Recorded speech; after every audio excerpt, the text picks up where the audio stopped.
अभिषेक बांता लवरास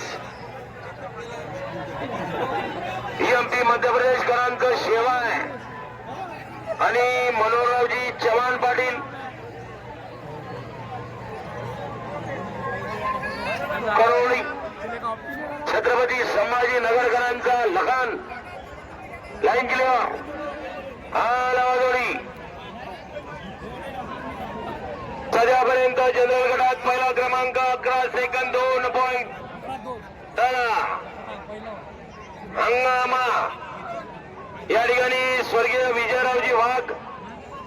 यांच्या स्मृतीविद्यार्थ धनराज वाघ यांच्या वतीने 200 रुपये स्वर्गीय राजभाऊ नागरीकर इंद्रजी ढोबळे पाटील मैमापूर यांच्या वतीने 500 रुपये संजीव फुल्ले तळेगाव यांच्या वतीने 101 आणि सूरज बोकळे वरखेड यांच्या वतीने 151